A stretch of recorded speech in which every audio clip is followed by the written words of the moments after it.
स्वागत है आप सभी का let's begin the preparation channel पे। बिना देर किए हुए आज के सेशन की शुरुआत करते हैं और अंग्रेजी के कुछ क्वेश्चन को सॉल्व करेंगे जो एग्जाम पॉइंट ऑफ व्यू से इंपॉर्टेंट होने वाले हैं। स्पेशली बिहार में कुछ वैकेंसीज आई हैं जिनमें पटना हाई कोर्ट की असिस्टेंट की वैकेंसी है। इसके बाद आपकी और भी वैकेंसीज हैं। बिहार सिविल कोर्ट की वैकेंसी है और बिहार स्टेट में अंग्रेजी सब्जेक्ट से पूछे जाने वाले या उसके अलावा जो भी आपके अलग अलग एग्जाम में इंग्लिश पूछी जाती है। आप देख पा रहे हैं स्क्रीन पे पटना हाई कोर्ट के प्री और मेंस दोनों के लिए सेशन हेल्पफुल रहेगा। उसके बाद भी बिहार सिविल कोर्ट है आपका, Bihar state English paper 1 and paper 2 दोनों के लिए ये यूजफुल होने वाला है सेशन। एसएससी सीएचएल और आपका सीजीएल और सीएचएसएल दोनों के लिए इंपॉर्टेंट होगा। उसके अलावा अदर एग्जाम भी जो है आपके उसमें ये प्रश्न जो है आपकी मदद करने वाले हैं। तो मैंने ऑलरेडी जैसे आपको बताया है सिलेबस के अकॉर्डिंग जो है आपके क्वेश्चन डिजाइन किए गए हैं। अगर आपको सेशन पसंद आता है तो कमेंट करके बताएंगे ताकि इस सीरीज को अगले वीडियोस जो हैं वो अपलोड किए जाएंगे। यहाँ पे आप स्क्रीन पे देख पा रहे हैं इंग्लिश लैंग्वेज में the questions will be designed to test the candidates' understanding of the languages and literature, correct use of words, phrases and idioms, and ability to write languages correctly, precisely, and effectively.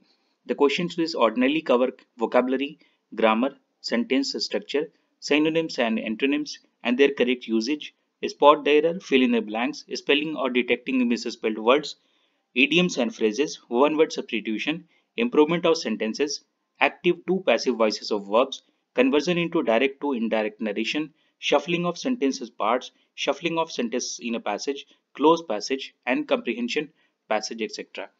तो ये आपके overall syllabus रहे हैं जिनके हिसाब से आपके question इसमें से डिजाइन किए गए हैं।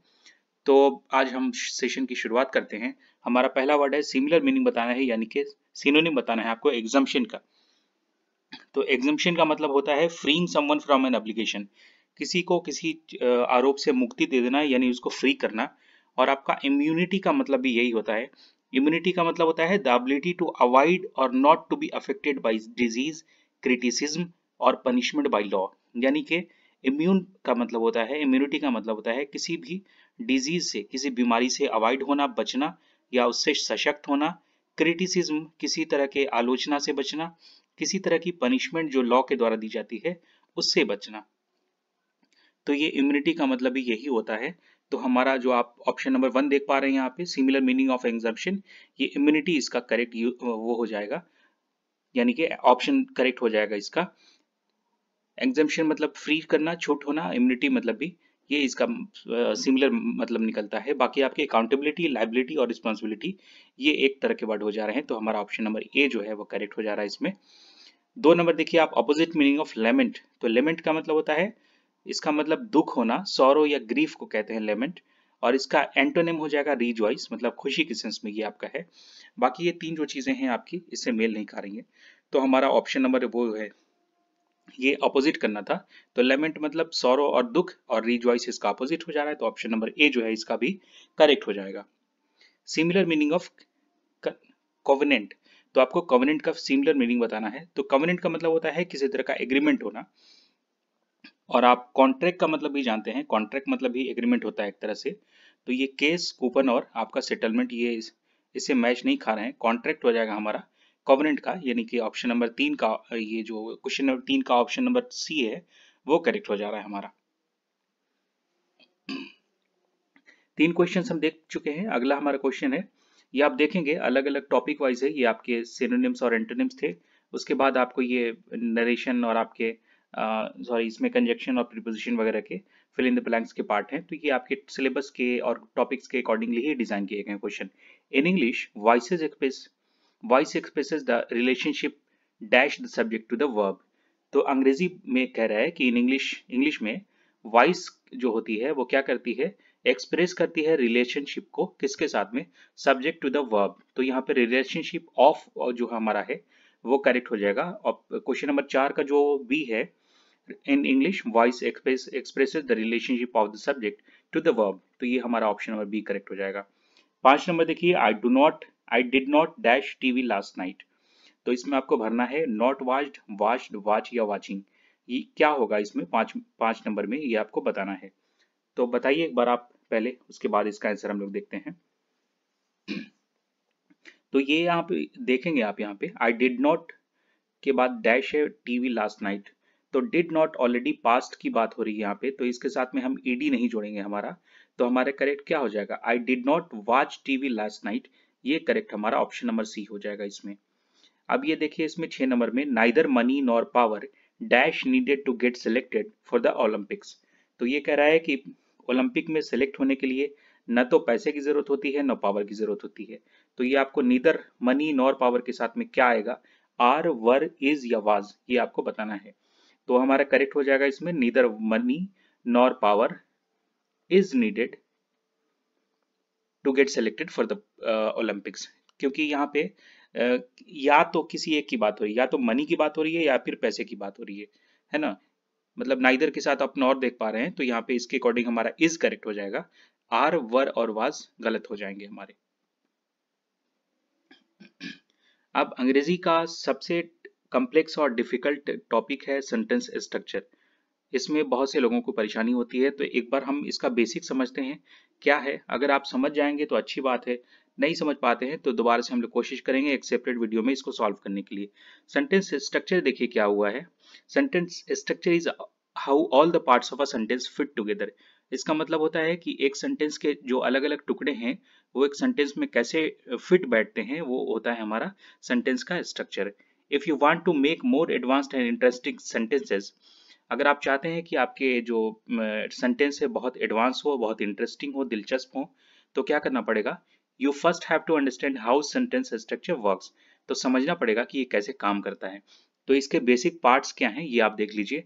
Basic parts of a sentence, every sentence requires at least a verb and a subject. तो प्रत्येक सेंटेंस को क्या जरूरत होती है, एक वर्ब की, एक क्रिया की, और साथ में सब्जेक्ट की जरूरत होती है। किस लिए, तो सेंटेंस के स्ट्रक्चर को फिट करने के लिए, पूरी तरह से परफेक्ट बनाने के लिए। तो a verb is an action, एक क्रिया क्या होती है, एक एक्शन होता है एक तरह का, and a subject is a noun, और सब्जेक्ट हमारा क्या होता है, वो एक नाउन का काम करता है, संज्ञा का काम करता है, दैट डज द एक्शन। तो हमारा एक बार दोबारा पढ़ लेते हैं हमारे आपकी अंडरस्टैंडिंग के लिए। Every sentence requires at least a verb and a subject. प्रत्येक सेंटेंस को क्या होती है, एक वर्ब और एक सब्जेक्ट की जरूरत पड़ती है। A verb is an action, एक वर्ब जो है वो क्रिया के रूप में होता है, एक्शन के रूप में होता है, and a subject is a noun that does the action, और आपका सब्जेक्ट क्या होता है, नाउन होता है जो एक्शन के रूप में काम करता है। तो इसका एग्जांपल है आई एम वेटिंग, मैं इंतजार कर रहा हूं। तो in this example I am waiting is the verb. यहाँ पे देखिए आप, आई एम वेटिंग, आई को हटा देंगे तो आई एम वेटिंग जो है हमारा क्या होगा, ये क्रिया हो जाएगी। कौन कौन वेट कर रहा है, तो मैं वेट कर रहा हूँ। तो I am waiting is the verb. अब उसमें भी देखिए द मेन वर्ब क्या होगा, मेन वर्ब आपकी वेट हो जाएगा। इसका जीरंड फॉर्म अगर हटाते हैं हम तो वेट हमारा क्या हो जाएगा, मेन वर्ब हो जाएगा। मुख्य क्रिया क्या होगी हमारी, वेट करना, इंतजार करना। But when we conjugate in it present continuous, तब जब इसको हम बदलते हैं इसमें प्रेजेंट कंटिन्यूअस में, we use the gerund form, हम क्या करते हैं, आईएनजी फॉर्म का यूज करते हैं, and at the auxiliary verb am. तो हमने क्या किया है, जीरंड फॉर्म को बनाने के लिए इसमें वेट को हमने आईएनजी जोड़ के वेटिंग कर दिया है, और ऑक्सिलरी वर्ब हमारा क्या हो गया, एम हो गया यहाँ पे। तो आई एम वेटिंग एक आपका एक तरह का सेंटेंस है जो आपका बेसिक पार्ट्स का एग्जांपल है। उसके बाद देखिए we use the ING form, that is gerund form, and at the auxiliary verb am the subject is I and the person who waits. तो मैं जो हूँ वो क्या कर रहा हूँ, मैं एक क्रिया कर रहा हूँ जिसका काम हो रहा है, मतलब वेट करना मेरी क्रिया है, मैं इंतजार कर रहा हूँ। तो यहाँ पे देखिए आप, जीरंड फॉर्म यूज किया गया है, ऑक्सिलरी वर्ब के लिए एम यूज किया गया है, जीरंड के लिए आईएनजी किया गया है, और सब्जेक्ट कौन है, मैं हूँ यहाँ पे, द पर्सन हु वेट्स। तो यहाँ पे आप छोटा सा सेंटेंस को अलग एग्जांपल आपने देख लिया, इसमें वर्ब भी आ रहा है, सब्जेक्ट भी आ रहा है, वर्ब की एक्शन का भी पता लग रहा है, और आपका नाउन भी इसमें रिफ्लेक्ट हो रहा है। अब इस रूल का ना एक एक्सेप्शन है, एक जो उसमें मतलब छूट है एक तरह की, यानी जो नियम के विरोध जाकर के काम करता है। The exception is to this rule is imperative sentences, जिसमें आपके कमांड्स होते हैं। तो इसका एक एग्जम्पशन क्या है कि ये इम्परेटिव सेंटेंस में के तौर पे यूज किया जाता है, which only need a verb. तो इम्परेटिव सेंटेंस को क्या होती है, सिर्फ एक क्रिया की जरूरत होती है, वर्ब की।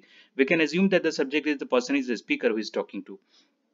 तो हम ये एज्यूम कर सकते हैं कि जो सब्जेक्ट है, सब्जेक्ट ही वो पर्सन है जो आपका क्या कर रहा है, बात कर रहा है। तो ये बेसिक पार्ट था एक सेंटेंस का। इसके बाद अगले पार्ट में चलते हैं। सेंटेंस स्ट्रक्चर के ग्रामर के रूल क्या हैं ये देखिए आप। Capitalize the first letter of the first word in a sentence. तो पहले वर्ड के पहले लेटर के पहले वर्ड को आपको कैपिटलाइज करना है, ठीक है।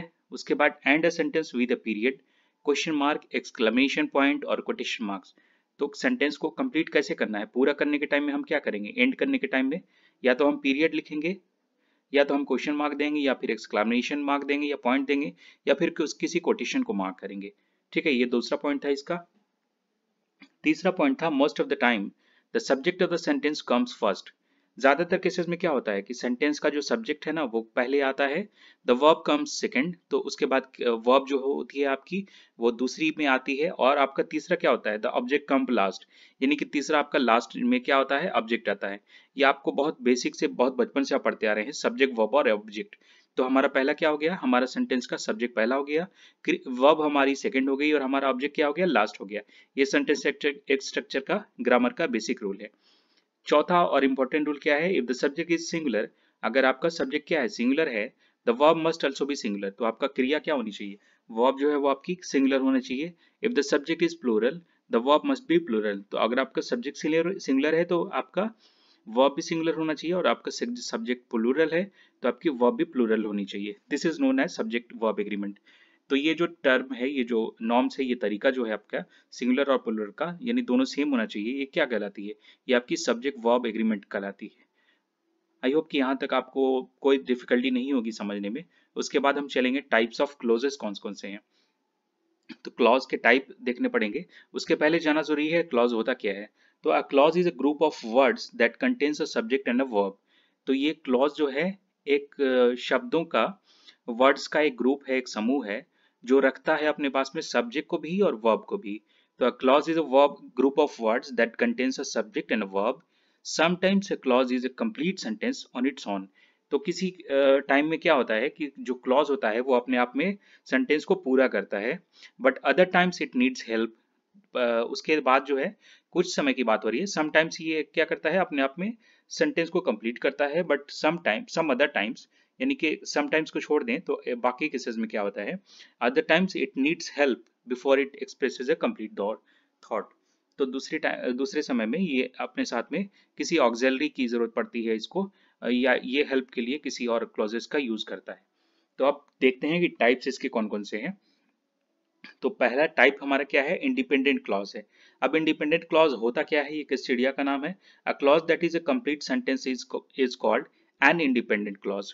तो एक ऐसा क्लॉज जो आपका क्या है, पूरी तरह से इंडिपेंडेंट है, ये आजाद है, ये किसी पे डिपेंडेंट नहीं है, तो ये आपका क्या कहलाएगा, इंडिपेंडेंट क्लॉज कहलाएगा, जिसमें सेंटेंस आपका क्या होता है, वो कंप्लीट होता है, वो पूर्ण रूप से होता है, उसमें किसी अधूरेपन की झलक नहीं दिखती है आपकी। It contains everything you need for a complete sentence. इसमें वो सारी चीजें होती हैं जो आपको एक सेंटेंस को कंप्लीट करने के लिए चाहिए। Subject and verbs with object optional. तो इसमें क्रिया और आपके क्या होते हैं, सब्जेक्ट भी होते हैं और आपके वर्ब्स भी होते हैं, और साथ में ऑप्शनल में क्या होता है, वो ऑब्जेक्ट भी आपका होता है इसमें। इसका एक एग्जांपल देख लेंगे, we will eat dinner at 5। तो हम लोग क्या है, डिनर कर लेंगे कितने बजे, 5 बजे की बात हो रही है। फारिया एंड ब्रिटिको assisted the count of Monte Christo.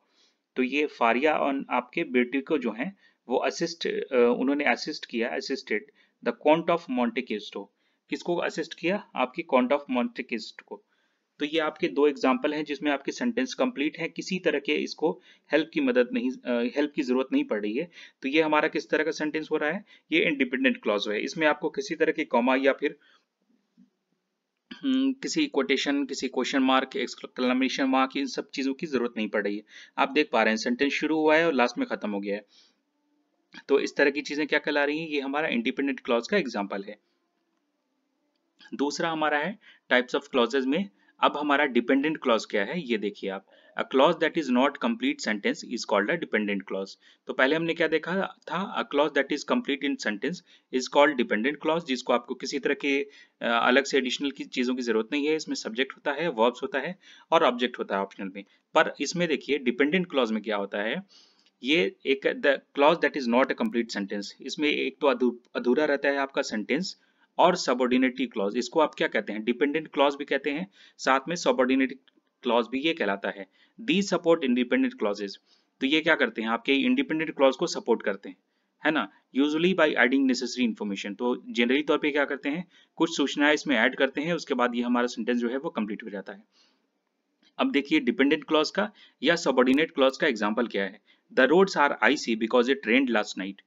जो आपकी सड़क है वो क्या है, बर्फ उसमें पड़ी हुई है, क्योंकि लास्ट टाइम में पिछली रात में क्या हुआ था, बर्फ रेन्ड हुई थी, वर्षा हुई थी, है ना। The roads are icy because it rained last night. अब इसमें देखिए दो चीजें हैं,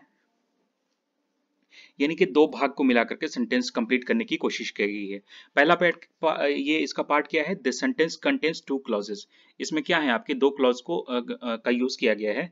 पहला क्लॉज है द रोड्स आर आईसी, ये तो एक हो गया, और दूसरा है because it rained last night. दोनों को मिला दिया गया है तो क्या हो गया है, the roads are icy because it rained last night. अब इसको दो टुकड़ों में आपको बांटा गया है। देखिए द रोड्स आर आईसी को एक किया गया है और आपका because it rained last night, ये दो पार्ट है। Each sentences has a subject. प्रत्येक सेंटेंस में क्या है, एक सब्जेक्ट है, जिसमें देखिए आप the roads and it and the verb, और साथ में वर्ब भी है आर एंड। तो यहाँ पे देखिए आप सब्जेक्ट क्या है, the roads and it. The roads and it आपको यहाँ पे दिख रहा है, द रोड्स यहाँ पे दिख रहा है एंड इट यहाँ पे दिख रहा है। उसके बाद आपका वर्ब में आर एंड एंड दिख रहा है।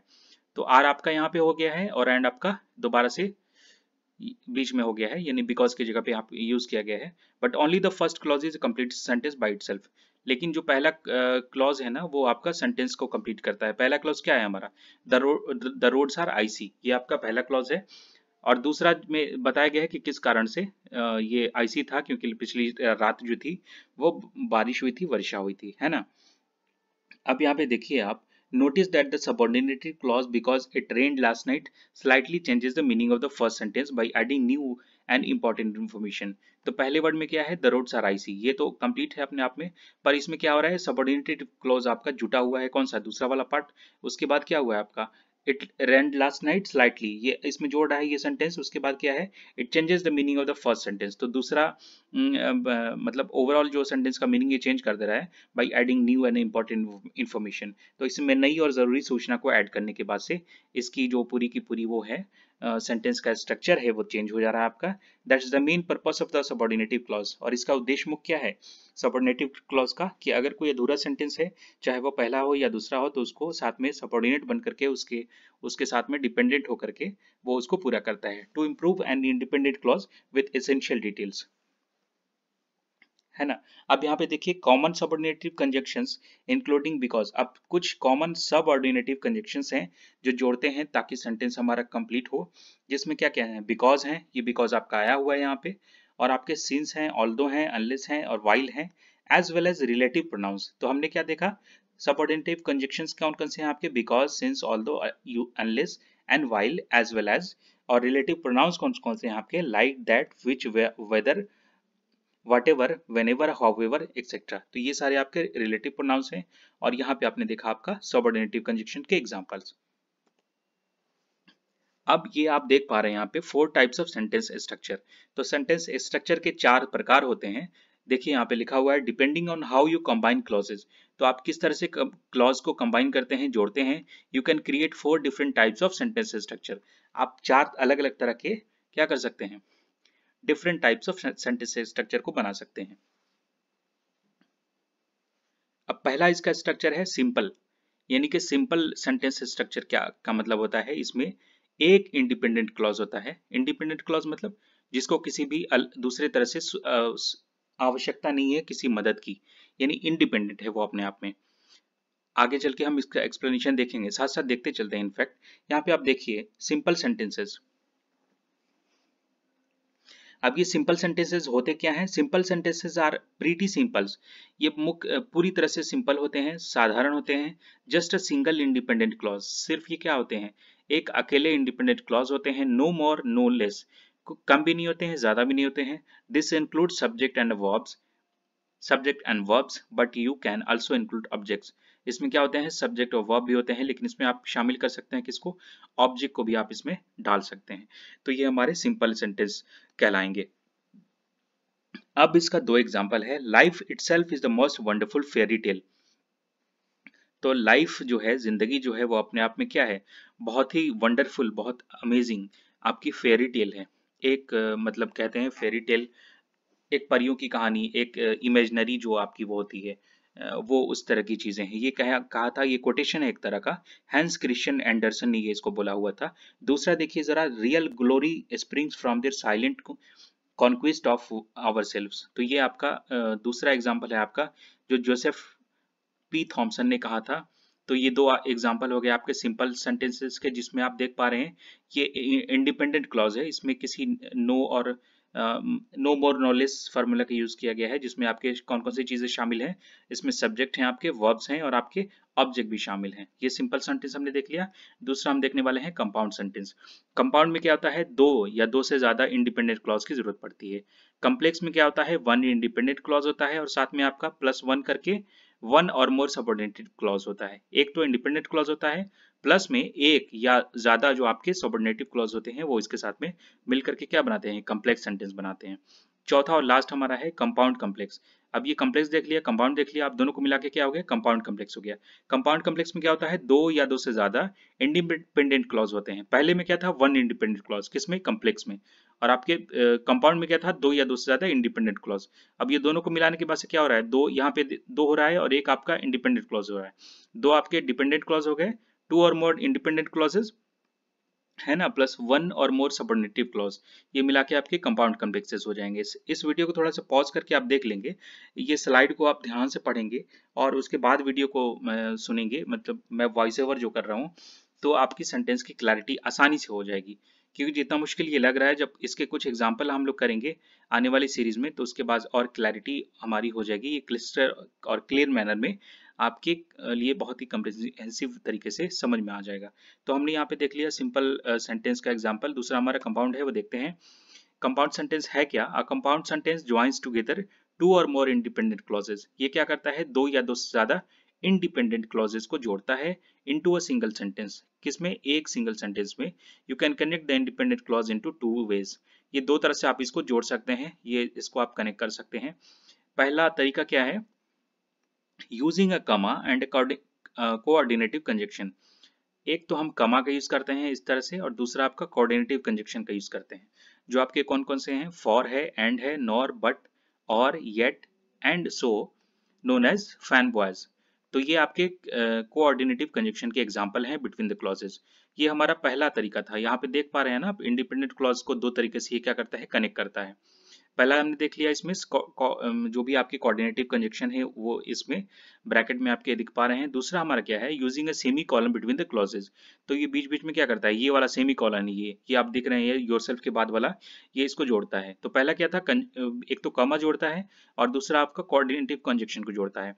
तो पहले में देख लिया आपने, सिंपल में बिल्कुल सिंपल सा सेंटेंस है, शुरू हुआ और खत्म हो गया लास्ट में, है ना। भले इन्वर्टेड कमा है इसमें, लेकिन आपको बीच में किसी तरह की कमा वगैरह की जरूरत नहीं है। ये सिंपल सेंटेंस है, ये अपने आप में एक इंडिपेंडेंट है और पूरी तरह से अपने तात्पर्य को, अपने अर्थ को ही समझाता है।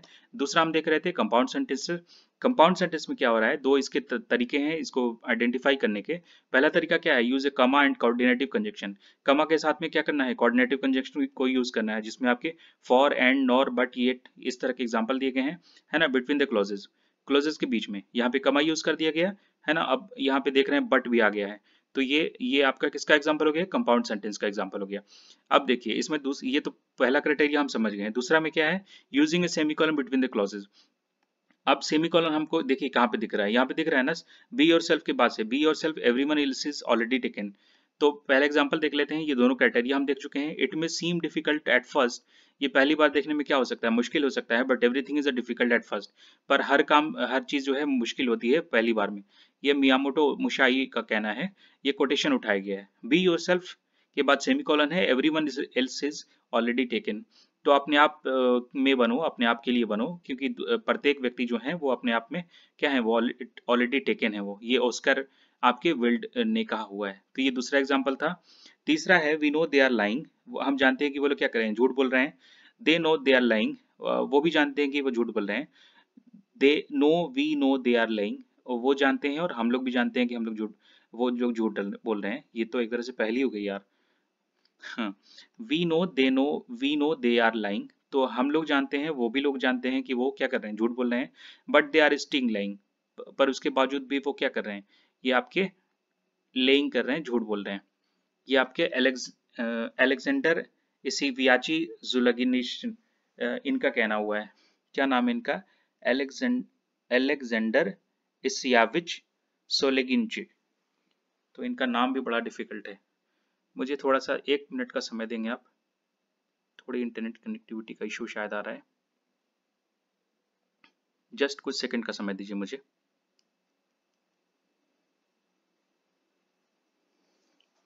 ओके फाइन, तो यहाँ पे हमने इसके 3 एग्जाम्पल देख लिए और इसके 2 तरीके देख लिए कि कंपाउंड सेंटेंस को कैसे ये फुलफिल करता है, क्या क्राइटेरिया है, तो हम अपने कंपाउंड सेंटेंस को आइडेंटिफाई कर पाएंगे। अभी तक क्लियर है हमारा, सिंपल्स भी हम समझ चुके हैं, कंपाउंड भी हम समझ चुके हैं, कंपाउंड के 2 तरीके हैं और उसके साथ में 3 एग्जाम्पल हमने इसके देख लिए हैं। अब हमारा कम्प्लेक्स सेंटेंस है। कम्प्लेक्स सेंटेंस क्या है? अ complex sentence uses one main independent clauses. तो ये क्या करता है, पहली बार सबसे पहले क्या करता है, ये एक मेन यानी मुख्य या की इंडिपेंडेंट क्लॉज को ये क्या करता है, यूज करता है with any number of subordinative clause. किसके साथ में? किसी भी एक सबऑर्डिनेटिव क्लॉज के साथ में। While compound sentences use coordinative conjunction to join the clauses together. जबकि ये क्या करते हैं, कंपाउंड सेंटेंस जो है आपके कोऑर्डिनेटिव कंजंक्शन का यूज करते हैं किसके लिए, join the clauses together, 2 clauses को या ज्यादा क्लॉजेस को ये जोड़ते हैं और अपने आप में ये कॉम्प्लेक्स सेंटेंस का निर्माण करते हैं। Complex sentences use subordinative conjunctions explained earlier. तो ये भी क्या करते हैं, आपके सबऑर्डिनेटिव कंजंक्शन का इस्तेमाल करते हैं जो पहले एक्सप्लेन किए गए हम हमारे स्लाइड्स में।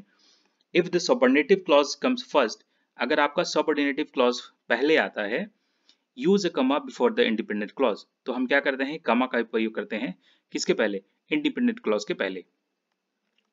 दूसरा इसमें क्राइटेरिया देखिए, if the independent clause comes first, पहले हमने देखा था क्या कि अगर सबऑर्डिनेटिव क्लॉज पहले आता है तो हम कमा करते हैं किसके पहले यूज, इंडिपेंडेंट क्लॉज के। अब देखिए अगर इंडिपेंडेंट क्लॉज पहले आता है तो हमको क्या करना है, यू डोंट नीड अ कमा एट ऑल, तो हमको किसी तरह की कमा की जरूरत नहीं पड़ेगी। एग्जाम्पल देखिए, until the lion until the lion learns to write, every story will glorify the hunter। तो दे रहा है कि जब तक जो लाइन है आपका शेर है वो लिखना राइट करना सीखेगा तब तक आपका every story will glorify the Hunter. तो प्रत्येक स्टोरी जो है, प्रत्येक कहानी क्या करेगी, हंटर को, शिकारी को ग्लोरीफाई कर देगी। ये आपका अफ्रीकन प्रोवर्ब है एक तरह से। दूसरा देखिए example, when a person can't find a deep sense of meaning, एक व्यक्ति जो है डीप सेंस ऑफ मीनिंग अगर नहीं खोज सकता है, they distract themselves with the pleasure, तो वो क्या करते हैं, अपने आप को डिस्ट्रैक्ट करते हैं प्लेजर से। ये विक्टर फ्रैंकल का कहना है। It is during our darkest moments that we must focus to see the light. ये हमारे it is during our darkest moments, ये हमारे डार्केस्ट सबसे अंधेरे क्षणों में या मुश्किल के दौर में रहा है कि हमको क्या करना चाहिए, हमको we must focus to the see the light, हमको लाइट को, रोशनी को देखने की कोशिश करने में फोकस हमारा होना चाहिए। एरिस्टोटल या अरस्तु का कहना है। तो ये कॉम्प्लेक्स सेंटेंस का हम एग्जांपल देख चुके हैं। लास्ट हमारा अब आ जाएगा कंपाउंड और कॉम्प्लेक्स को मिला करके हमारा सेंटेंस जो बनेगा वो कहलाएगा हमारा compound complex sentences. As the name suggests, compound complex sentences combine compound sentences with complex sentences। तो अभी तक हमने देख लिया है, दोनों को देख लिया है, कंपाउंड को भी देख लिया है और कंपाउंड के साथ साथ कॉम्प्लेक्स को भी देख लिया है। अब हमको देखना है ये दोनों को जोड़ने के बाद क्या ये गुल खिलाते हैं। यहाँ पे देखिए, एज द नेम सजेस्ट, जैसा कि इनका नाम सजेस्ट करता है, कंपाउंड कॉम्प्लेक्स सेंटेंसेस कंबाइन करता है किसको, compound sentence, its compound sentences with complex sentences. तो ये कंपाउंड को और कॉम्प्लेक्स को जोड़ करके ये आपका ये वाला सेंटेंस बनता है। They required at least 2 independent clauses, इसमें क्या करने, इसमें जरूरत पड़ती है 2 इंडिपेंडेंट क्लॉजेस की एंड एटलीस्ट 1 सबऑर्डिनेटिव क्लॉज की। तो हमने पिछली स्लाइड में देखा हुआ है, यहाँ पे ये देखिए आप, 2 और मोर इंडिपेंडेंट क्लॉजेस प्लस 1 और मोर सबऑर्डिनेटिव क्लॉजेस। तो हम देख चुके हैं। अब देखिए इसका स्ट्रक्चर कैसे होता है। टू कंबाइन देम, किसको किसको, कंपाउंड को और कॉम्प्लेक्स को कंबाइन करने के लिए, follow the specific grammar rules for each, प्रत्येक के लिए खास ग्रामर के रूल का, नियम का इस्तेमाल करना पड़ेगा। Be sure you are using your coordinative conjunctions and subordinative conjunction in the right places. तो मेक श्योर कि आपने क्या किया है, कोऑर्डिनेटिव कंजक्शन को और सबऑर्डिनेटिव कंजक्शन को सही जगह पे आपने बैठाला हुआ है, फिट किया हुआ है। एग्जाम्पल देख लीजिए, if you are going to be crazy you have to get paid for it or else you are going to be locked up। अगर आप पागलपन कर रहे हैं तो क्या करेंगे, आपको उसके लिए पे करना पड़ेगा, अदरवाइज आपको लॉक कर दिया गया, ये आपका लॉक कर दिया जाएगा, और else you are going to be locked। ये हंटर एस थॉमसन का कहना है। Don't aim for success if you want it, अगर आप सक्सेस चाहते हैं, अगर आप सफलता चाहते हैं तो डोंट एम फॉर सक्सेस, मतलब एम नहीं रखें, उद्देश्य नहीं रखें। अगर आप इसको चाहते हैं, just do what you love and believe in. तो आप क्या करें, वो करें जिसको आप प्यार करते हैं करना। मान लीजिए आप जो भी करना चाहते हैं वो आप मन से करें, दिल से करें, एंड बिलीव इन इट, और आपने अपने विश्वास रखें कि ये काम होगा आपसे, and it will come naturally, और आपका नेचुरल तरीके से ये हो के रहेगा जो आप चाहते हैं, है ना। तो ये डेविड फ्रॉस्ट का कहना था। तो ये आपका हम समझ चुके हैं कि इसमें जो दो एग्जाम्पल लिए गए हैं इससे, क्योंकि एक तो समझाना आपका जरूरी था कि एक मुश्किल जो आपका सेंटेंस स्ट्रक्चर है वो होता क्या है। तो दो एग्जाम्पल आपको मैंने यहाँ पे दिए हुए हैं। John went to school today but James remained at home. तो जॉन जो है वो आपका आज स्कूल गया, लेकिन जेम्स जो है वो घर पे रह गया। तो ये आपको बताना है कि कौन सा इसमें चारों सेंटेंस के टाइप का पार्ट है। ये सिंपल सेंटेंस है, ये कंपाउंड सेंटेंस है, ये कॉम्प्लेक्स सेंटेंस है, या कंपाउंड कॉम्प्लेक्स सेंटेंस का उदाहरण है। तो ये दो सवाल मैं आपके लिए छोड़ रहा हूँ, कमेंट बॉक्स में आप मुझे लिख करके बताएंगे 7 का और 8 का आंसर क्या होगा। We decided to go fishing and camp out at lake. तो हमने क्या किया, हमने डिसाइड किया, फैसला लिया मछली मारने का, फिशिंग करने का, and camp out at lake, और अपना कैंप लगाने का लेक के पास में, तालाब के पास में। ये आपको बताना है कि सिंपल सेंटेंस है, कंपाउंड सेंटेंस है, कॉम्प्लेक्स सेंटेंस है, या फिर कंपाउंड कॉम्प्लेक्स सेंटेंस का एग्जाम्पल है। तो ये दो सवाल मैं आपके लिए छोड़ रहा हूँ। 9 नंबर से चलते हैं, सिनोनिम्स ऑफ अब्रोगेट। तो अब्रोगेट का आपको सिनोनिम बताना है, समानार्थी शब्द क्या है वो आपको बताना है। तो यहाँ पे आपके ऑप्शन 4 हैं। कौन कौन से 4 ऑप्शन हैं? पहला ऑप्शन है आपका रिपील, दूसरा ऑप्शन है आपका कन्वीनिएंट, तीसरा ऑप्शन है पैराडॉक्स, और चौथा ऑप्शन है आपका इंसेप्शन। तो अब्रोगेट का मतलब क्या होता है? अब्रोगेट का मतलब होता है, अगर उसको हिंदी कहें हम तो अभिनिषेध कहते हैं उसको, यानी इसको एनल करना, अब्रोगेट करना, नगेट करना, रिपील करना, इनवैलिडेट करना, नलीफाई करना, ये सारे एग्जाम्पल हैं आपके, है ना। तो ये ऑप्शन नंबर रिपील जो इसका करेक्ट है, सिनोनिम्स हो जाएगा अब्रोगेट का। बाकी ये तीन जो आपके ऑप्शन है ये इससे मेल नहीं खाते हैं। तो 9 नंबर का हमारा रिपील हो जाएगा किसका? अब्रोगेट का सिनोनिम। अब आपको सिनोनिम बताना है ऑब्निशियस का। तो ऑब्निशियस का आपको मतलब क्या होता है? इसका मतलब होता है एक्सट्रीमली अनप्लीजेंट। ये जो एक्सट्रीमली तरीके से अनप्लीजेंट है, जो हमारे लिए आनंददायी नहीं है, जिसको हम पसंद नहीं करते हैं। और डिसगस्टिंग का मतलब भी यही होता है। रिपील, कम्प्लेक्स और डेंस ये आपके इससे मेल नहीं खाते हैं। तो ऑब्निशियस का आपका डिसगस्टिंग जो है आपका सिनोनिम करेक्ट हो जाएगा। 10 नंबर का 2 हो जाएगा। अब आपको एंटोनिम बताना है मीथ का। तो मीथ का मतलब होता है a widely held but false believe or idea, यानी कि एक मिथ्या जिसको हिंदी में कहते हैं, समाज में एक तौर पे हमारी फैली होती है कुछ भी बुरी चीजें, जो एक तरह से चलन होता है, एक फॉल्स बिलीव होता है, एक झूठा विश्वास जो, या फिर एक आइडिया होता है जिसको लोग मानते हैं। तो इसका एंटोनिम क्या होगा? इसका एंटोनिम हो जाएगा फैक्ट। फैक्ट का मतलब जो तथ्य होता है, जो सच्चाई होती है, उसकी बात हो रही है। और ठीक इसका उल्टा हो जाता है मिथ, यानी कि false belief. Affluent and animosity आपका रेटिफिकेशन, ये बिल्कुल मैच नहीं खाते हैं, फैक्ट हो जाएगा आपका हमारा मीथ का एंटोनिम। अब आपको पार्सिमोनियस का एंटोनिम बताना है। इसका विरोध मतलब इसका अपोजिट वर्ड कौन सा है पार्सिमोनियस का, ये बताना है आपको। तो इकोनॉमी, एक्स्ट्रावेजेंट, फिलिंगली, या फिर पुअर, ये आपको बताना है। तो पार्सिमोनियस का बताइए जरा आप मुझे, क्या हो जाएगा इसका करेक्ट?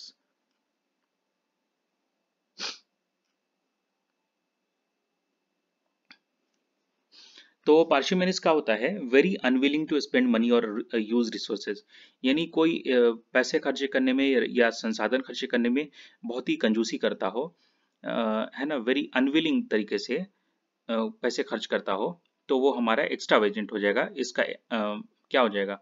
एक्स्ट्रावेजेंट इसका एंटोनिम हो जाएगा पार्शियमेनिस का, है ना। पार्शियमेनिस मतलब होता है हमारा बचत करना, पैसे बचाना, पार्शिमनी जिसको कहते हैं। और इसका उल्टा हो जाएगा हमारा एक्स्ट्रावेजेंट। एक्स्ट्रावेजेंट मतलब खर्चीला।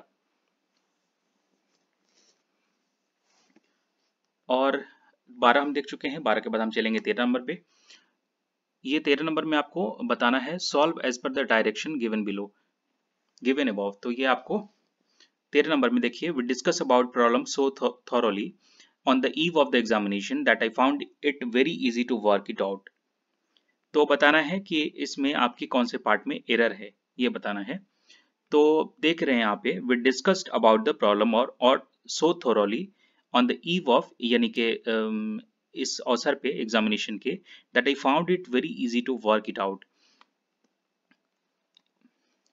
तो आपने पढ़ा होगा शुरुआत में ही कि डिस्कस के साथ में अबाउट का यूज हम नहीं करते हैं। यूज डिस्कस और have a discussion about instead. तो हम क्या करेंगे, या तो डिस्कस अबाउट की जगह पे डिस्कस करेंगे या हैव अ डिस्कशन करेंगे, हैव अ डिस्कशन अबाउट, तो वो हमारा करेक्ट हो जाएगा। तो विद डिस्कस्ड सिर्फ हमारा काफी होगा, we discussed the problem so thoroughly, यहाँ पे अबाउट हम हटा देंगे तो ये हमारा सेंटेंस करेक्ट हो जाएगा। यानी कि हमारा ऑप्शन नंबर ए में यहीं पे वाला हमारा इनकरेक्ट है। The error lies in part number 1। 14 number देखिए, solve as per the direction given above. तो ऊपर में कुछ डायरेक्शन थे जो मैंने स्लाइड में जगह कम होने की वजह से हटा दिया है, बट बेसिकली आपको ये समझना है कि इसमें एरर आपको फाइंड आउट करने हैं। I could not put up in a hotel because the boarding and lodging charges were exorbitant. तो मैं होटल में नहीं ठहर सका, नहीं जा सका, क्योंकि उसमें बोर्डिंग और लॉजिंग चार्जेस थे वो बहुत ज़्यादा थे, मतलब एग्जॉर्बिटेंट थे। तो ये आप बताना है इसमें कौन से पार्ट में एरर है। तो ये आपको ऑप्शन नंबर ए पार्ट में इसमें भी एरर होगा। कैसे होगा, आई could not put up in a hotel की जगह पे हम एट अ होटल कर देंगे तो ये हमारा सेंटेंस गलत नहीं होगा, सही हो जाएगा। ये इनकी जगह पे ऐड कर देंगे एट अ होटल, ये हमारा करेक्ट हो जाएगा। अब देखिए, do the roses in your garden smell, do the roses in your garden smell more sweetly than those in yours। तो ये कह रहा है कि क्या तुम्हारे जो गार्डन में वो हैं, रोजेज हैं, गुलाब हैं, वो ज़्यादा स्मेल करते हैं देन दोज इन आवर्स। तो हमारे गार्डन के जो रोजेज हैं उससे ज़्यादा क्या तुम्हारे वाले स्वीट हैं क्या, या वो उनकी अच्छी स्मेल है। तो ये बताना है आपको। तो यहाँ पे आप देख रहे हैं, यहाँ पे कंपैरेटिव ऑब्जेक्टिव का यूज़ किया गया है। तो कंपैरेटिव एडजेक्टिव आपका स्वेटर हो जाएगा। जो मोर स्वेटर कौन सा है, sweeter actually. Does the roses in your garden smell more sweeter than those in ours. तो ये हमारा यहाँ पे स्वीटली की जगह पे स्वीटर हम कर देंगे तो हमारा करेक्ट हो जाएगा ऑप्शन। 16 देखिए, the chief minister asked his officer to dash the process of procuring food for the poor from the market. तो जो चीफ मिनिस्टर थे, मुख्यमंत्री थे, उन्होंने क्या किया, अपने ऑफिसर को बुलाया, किसके लिए, प्रोक्योर करने के लिए। प्रोक्योर मतलब खरीदारी करने के लिए जो प्रोसीज्योर होते हैं उसकी बात हो रही है। Process of procurement of food for the poor from the market. तो गरीब लोगों के लिए खाने की पीने के जो सामान थे वो प्रोक्योर करने के लिए चीफ मिनिस्टर ने अपने ऑफिसर को बुलाया और कहा। तो क्या कहा, ये 4 चीज़ों में से आपको भरना है। स्पीड अप करने को बोला, या फिर एक्सपेडाइट करने को बोला, या हैस्टेन करने को बोला, या डू फास्ट करने के लिए बोला। तो यहाँ पे आप देख पा रहे हैं, ये इसमें करेक्ट वाला जो ऑप्शन हो जाएगा हमारा, वो हमारा एक्सपेडाइट हो जाएगा। यानी कि इसमें हमको देखना पड़ेगा, जस्ट अ मिनट। तो एक्सपेडाइट का एक्चुअली मीनिंग क्या होता है, मेक हैपन फास्टर और एक्सेलरेट। तो किसी चीज को काम करने की गति बढ़ा देना।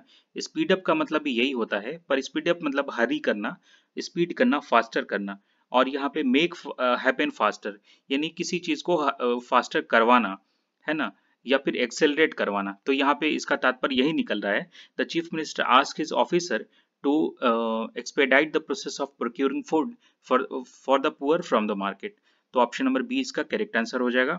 ये हैस्टेन का मतलब भी जल्दीबाजी करना होता है, हरी करना, और डू फास्ट मतलब भी हरी ही होता है, और स्पीड अप का मतलब होता है कि हमारा हरी करना, स्पीड करना, फास्टर करना, और एक्सपेडाइट का मतलब होता है मेक हैपन फास्टर। तो आफ्टर प्रीपोजिशन टू के साथ में जब हम यूज करते हैं ना यहाँ पे टू एक्सपेडाइट की जगह पे, it will really suits very well hair.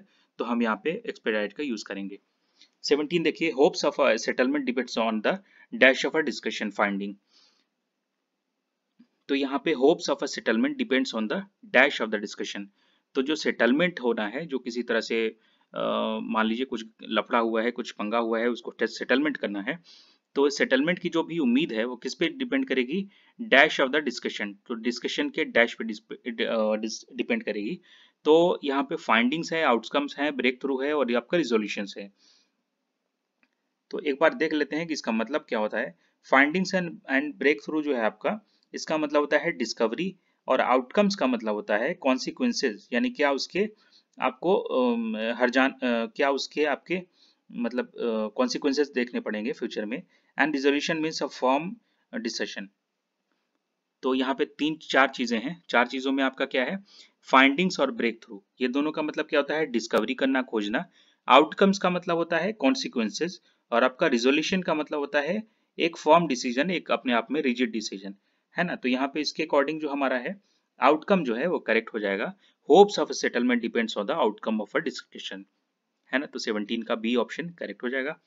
अब ये आपके इडियम्स एंड फ्रेजेस हैं। बरी द हैचेट, तो बरी द हैचेट आपको इसका मतलब बताना है क्या होता है। Dessert in one in difficulties, leave one in a helpless condition, ये नहीं होगा इसका। And the quarrel and make piece, ये ही इसका करेक्ट आंसर हो जाएगा। फिर भी हम आगे देख लेते हैं। A constant source of annoyance, उसके बाद आपका है to apologise humbly and to yield under humiliating circumstances. तो बरी द हैचेट का मतलब होता है कि end the quarrel and make peace, यानी इसको बरी मतलब क्या होता है, दफन कर देना, है ना। हैचेट मतलब मान लीजिए अगर कोई झगड़े की जड़ है तो उसको जड़ से खत्म कर दो, इसका मतलब भी होगा यही पे and the quarrel and make piece, तो झगड़े को खत्म करो और क्या करो, शांति पैदा करो। अब ये बताइए प्ले सेकंड फिडल का मतलब क्या होगा। प्ले सेकंड फिडल ये भी इडियम है आपका, इसका मतलब क्या होगा, get into trouble by interfering in others affairs, क्या दूसरे के काम में, दूसरे के मामलों में अड़ंगा डालना, इसका मतलब होगा। या फिर टेक एन अनइम्पॉर्टेंट पार्ट, किसी भी लेस इंपॉर्टेंट या अनइम्पॉर्टेंट चीजों में हिस्सा लेना, उसका पार्ट होना, ये होगा इसका, बिल्कुल यही होगा। 19 का बी ऑप्शन करेक्ट हो जाएगा। प्ले सेकंड फिडल मतलब एक तरह से दूसरी पारी जो होती है, मान लीजिए आप एक बार किसी भी चीज के लिए यहाँ पे दे रहा है टू प्ले सेकंड फिडल का मतलब टेक एन अनइम्पॉर्टेंट पार्ट, मतलब जरूरी नहीं है उसमें भाग लेना, पर वो आपको काम कर रहे हैं। बाकी आपके ऑप्शन जो है यहाँ पे सुटेबल नहीं बैठ रहे।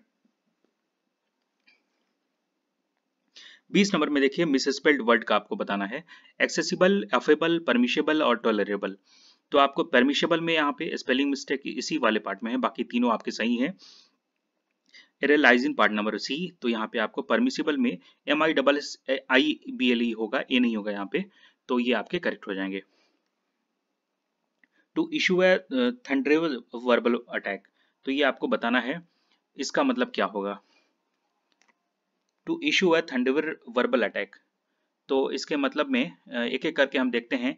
लैंग्वेज का मतलब क्या होता है। लैंग्वेज का मतलब होता है किसी भी स्थान पे लंबे समय तक रहने के लिए या किसी ऐसी अप्रिय स्थिति को लंबे समय तक बर्दाश्त करने के लिए किसी को विवश करना, मजबूर कर देना, है ना। तो इसको हम क्या कहेंगे, लैंग्वेज कहेंगे हम, है ना। एक और इसका मतलब होता है टू लूज स्ट्रेंथ और एनर्जी, अपनी शक्ति, अपनी ताकत को खो देना है।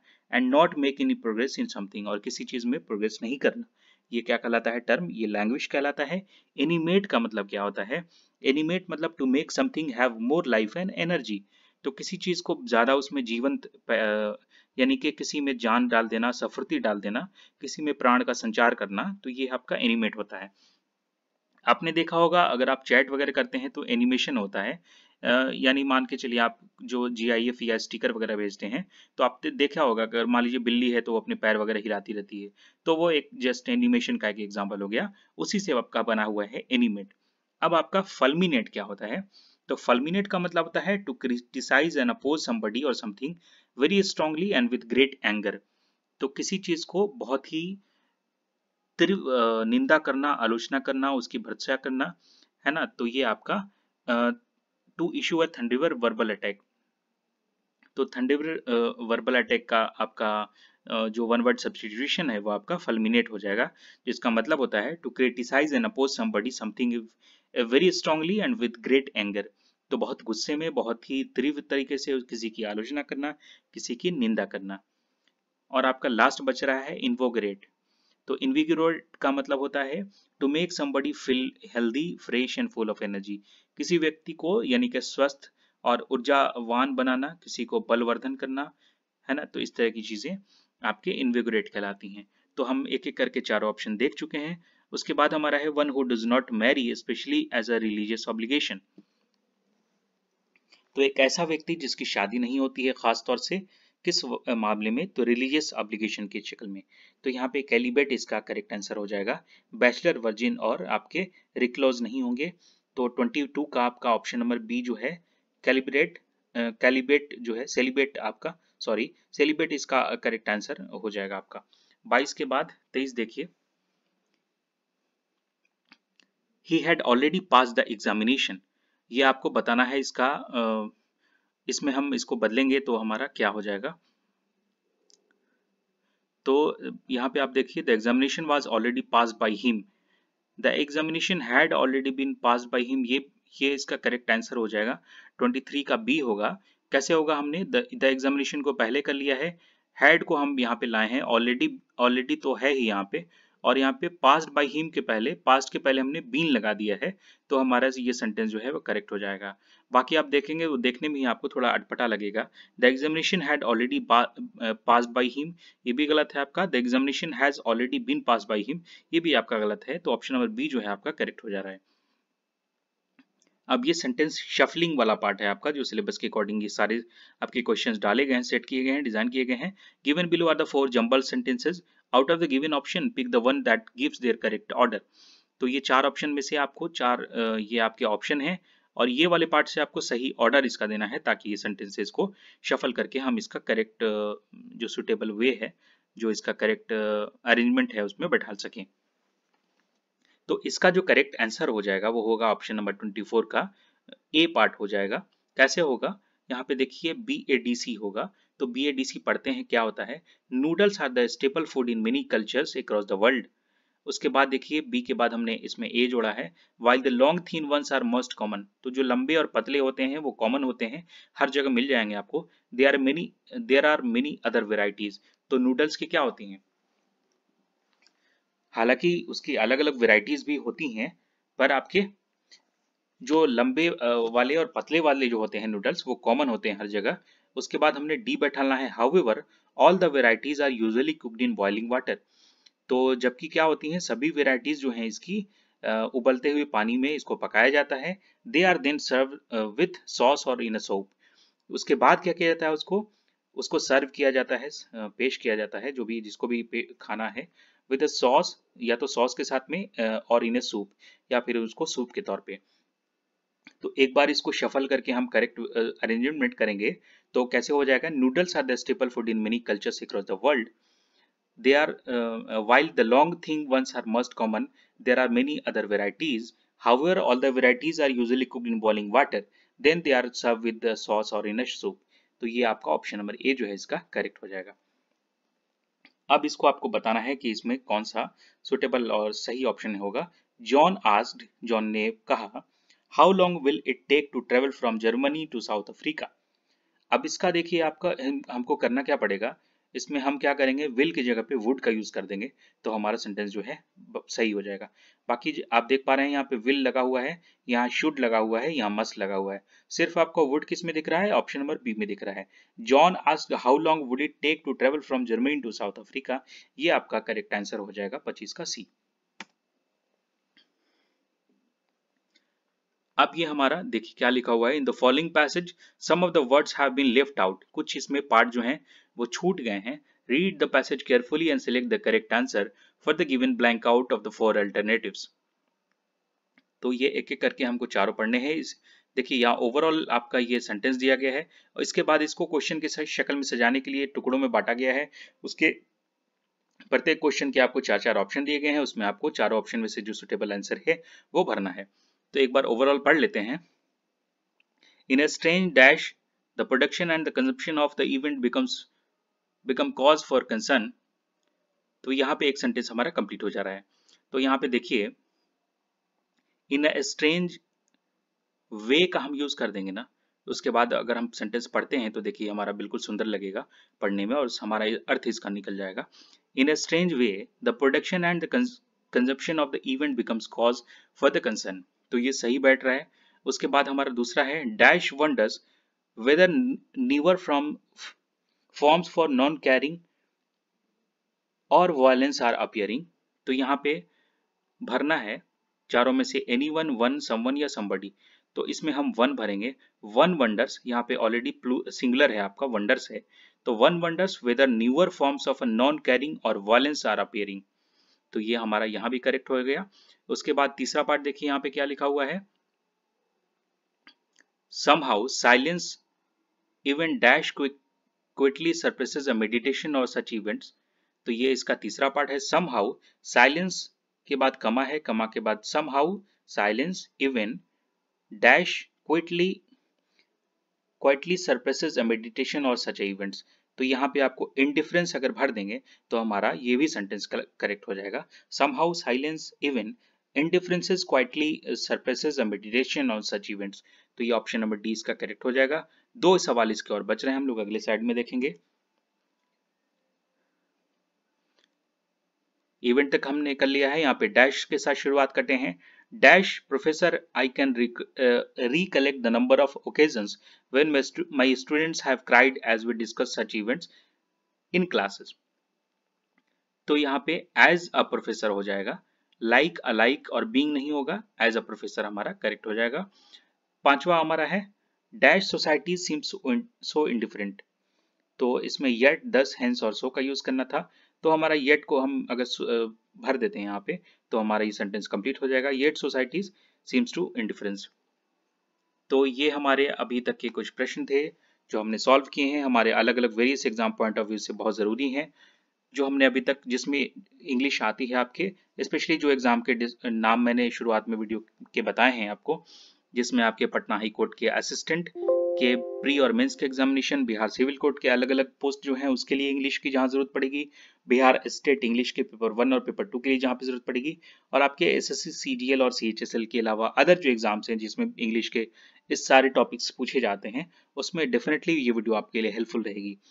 इस चैनल का एक टेलीग्राम का ग्रुप है, एक चैनल है टेलीग्राम का, जहां पे आपको रेगुलर बेसिस पे क्विजेस कराए जाते हैं, आपको पोल्स कराए जाते हैं, आपके जो सजेशंस होते हैं उसके अकॉर्डिंग आपकी प्रिपरेशन कराई जाती है। इसीलिए इस चैनल का नाम लिखा गया है लेट्स बिगिन द प्रिपरेशन। तो जो भी पहली बार इस वीडियो को साथ ही देख रहे हैं तो चैनल को सब्सक्राइब कर लेंगे, और ताकि हम लोग आने वाले समय में इस तरह के इंग्लिश के प्रैक्टिस सेट को कंटिन्यू करेंगे, जो हमारे एग्जाम पॉइंट ऑफ व्यू से जो सिलेबस हैं वो कवर होंगे और हम एक बेहतर और अच्छी तैयारी की तरफ बढ़ पाएंगे। आज की वीडियो के लिए बस हम इतना ही रखेंगे, अगली वीडियो में मिलेंगे, तब तक आपके कमेंट्स का इंतजार रहेगा। वीडियो कैसी लगी जरूर बताएंगे, तभी हम लोग दोबारा से नई वीडियो में मिलेंगे। तब तक अपना ध्यान रखेंगे। जय हिंद, जय भारत।